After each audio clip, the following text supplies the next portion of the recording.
Welcome to the Deep Dive podcast channel. Have you ever had that experience? You wake up, maybe before your eyes are even fully open, and your hand is already reaching for your phone. Then it hits, a waterfall of notifications, messages, news alerts. You start scrolling, tapping, watching, and before you know it, what felt like, maybe, a moment has stretched into an hour or more.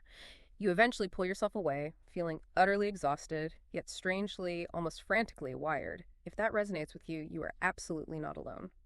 What we're diving into today feels like a quiet, widespread challenge. It's this constant digital overload where our nervous systems are pretty much perpetually caught in the loops of social media, those endless pings and dopamine rushes. It's a subtle storm brewing beneath all the glossy filters and viral trends, manifesting as, rising anxiety, fractured attention, that deep, uncomfortable, chronic comparison, disrupted sleep, and just profound emotional burnout. It's true.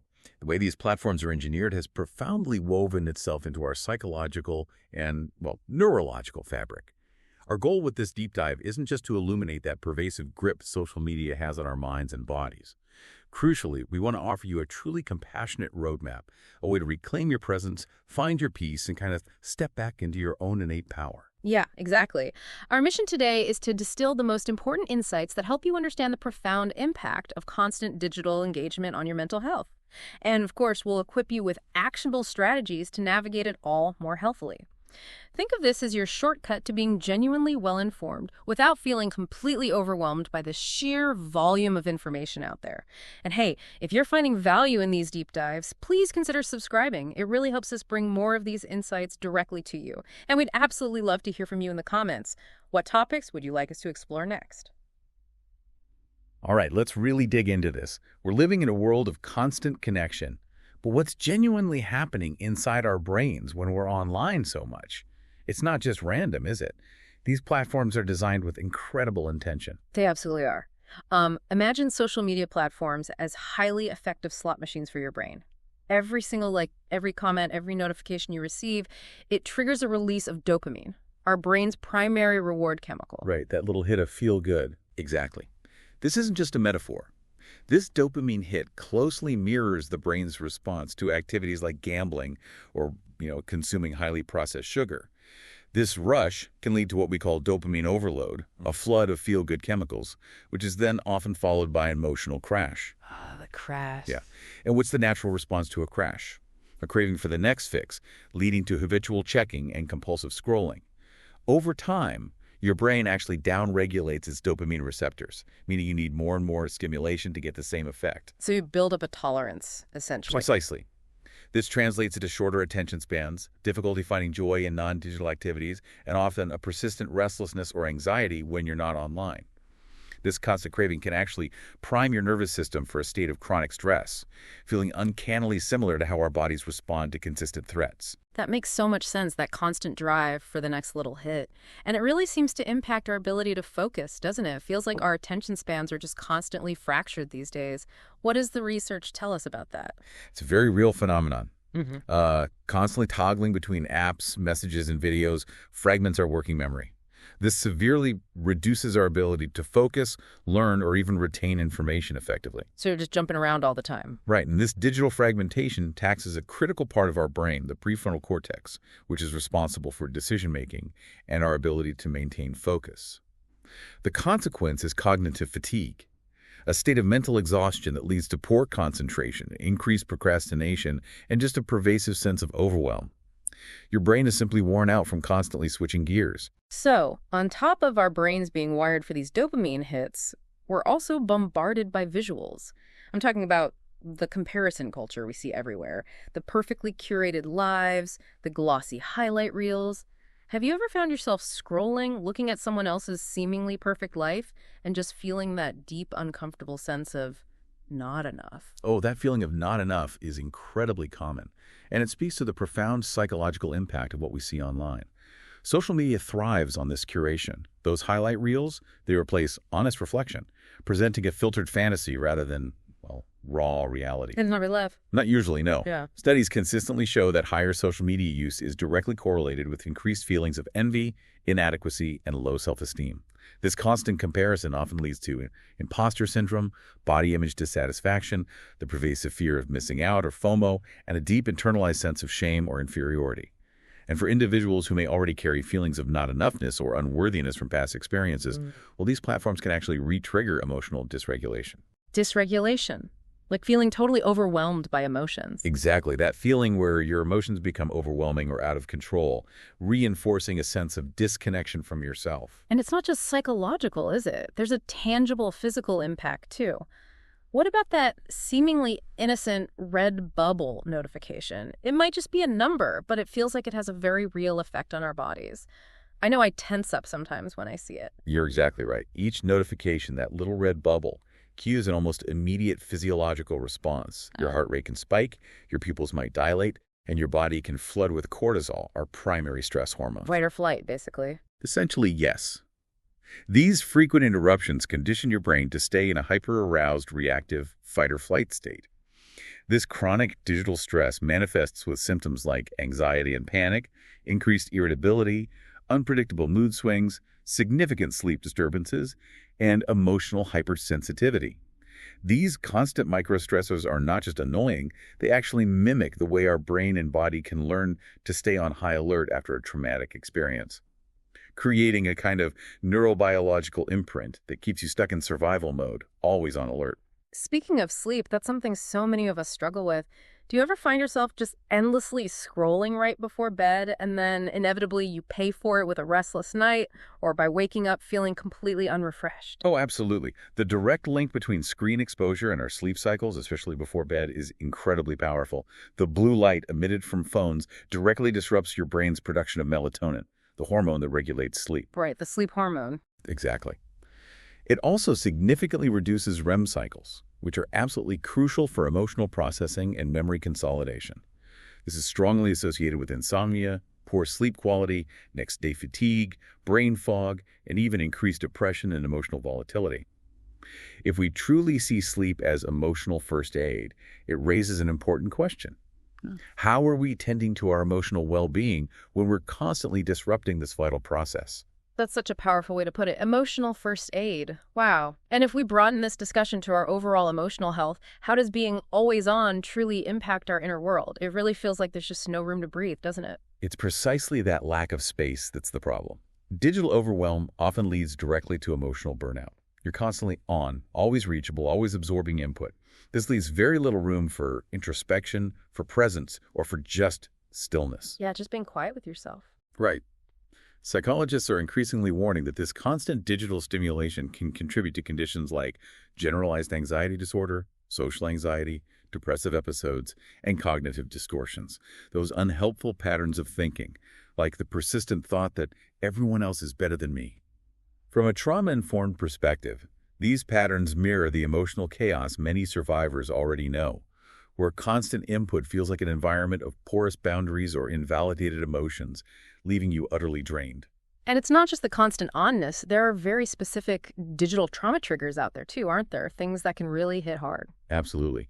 These can include exposure to distressing content without warning, things like graphic violence or disturbing news online.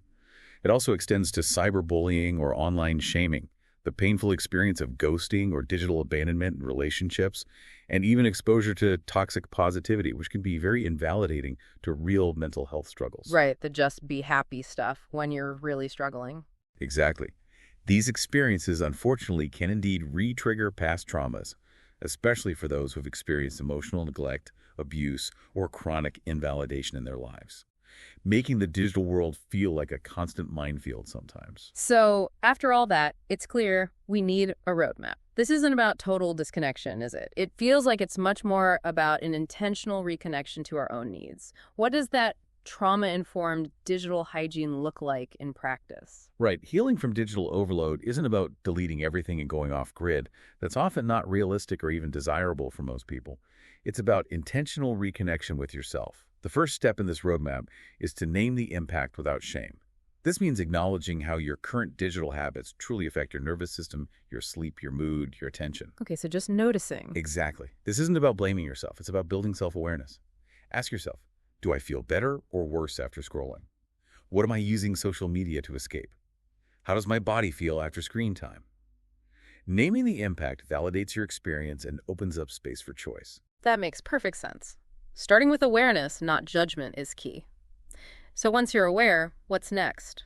Do we just cut everything out cold turkey? That feels pretty overwhelming. Not at all. That usually backfires. The next step is to set gentle boundaries with tech. You don't need to delete everything overnight. Start small and approach it with curiosity, not criticism. Simple things like turning off non-essential notifications. The little dings all the time. Yeah.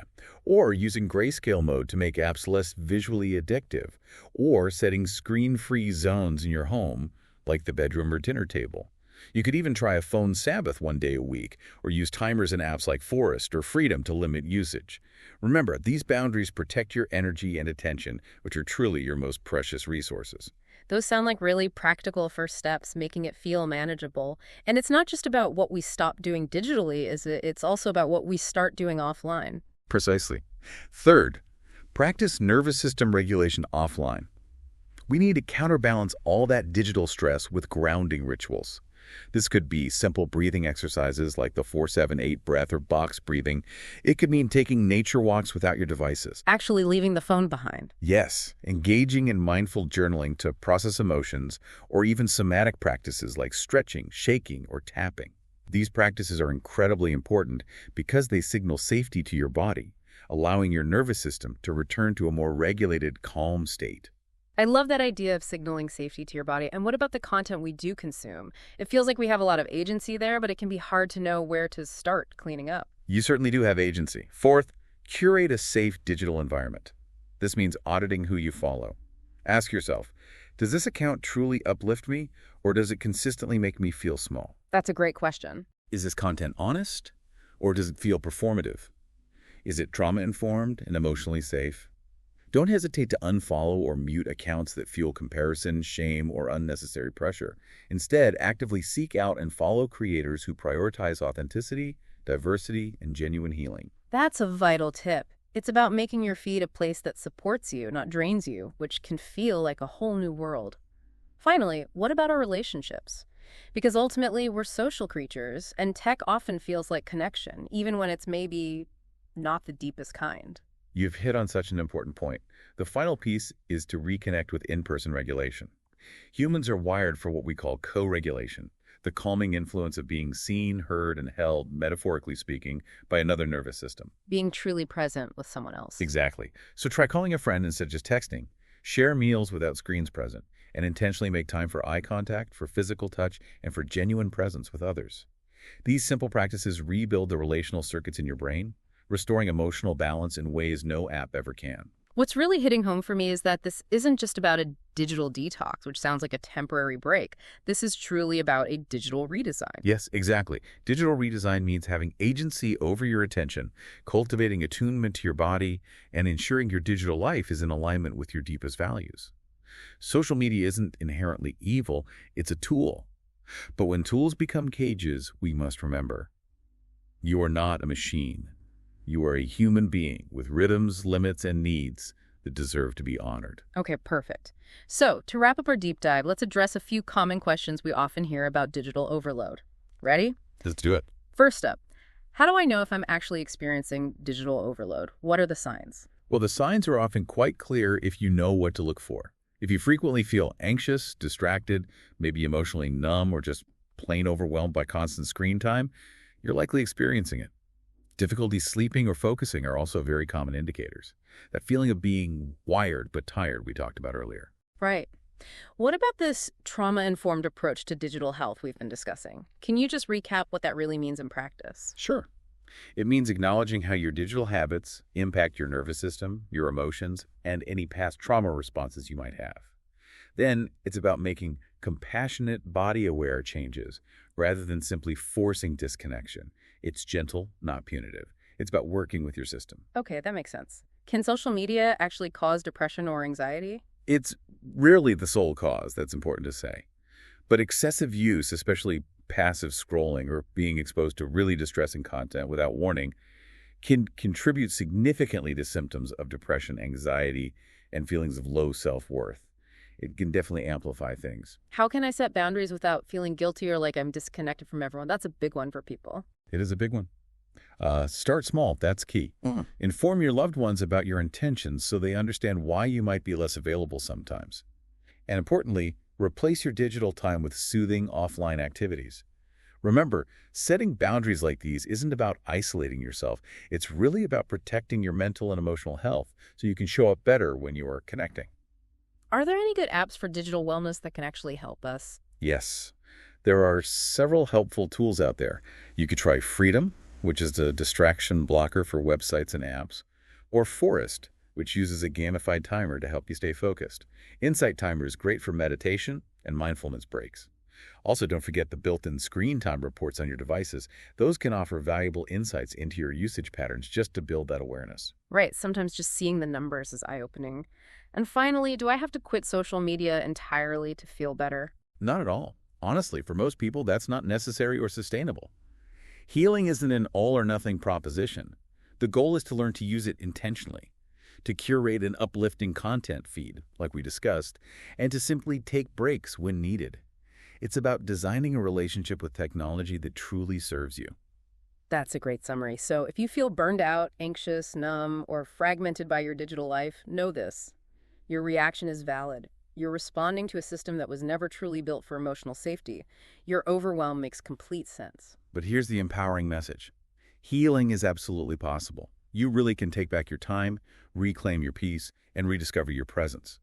You can build a relationship with technology that serves your nervous system rather than hijacking it.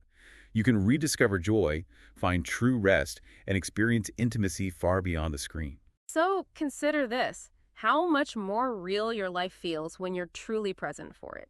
What's one small step you can take today to come home to yourself away from the screen? Thank you so much for joining us on this deep dive into digital overload and mental well-being. We encourage you to continue exploring your relationship with technology thoughtfully for your peace and for your presence.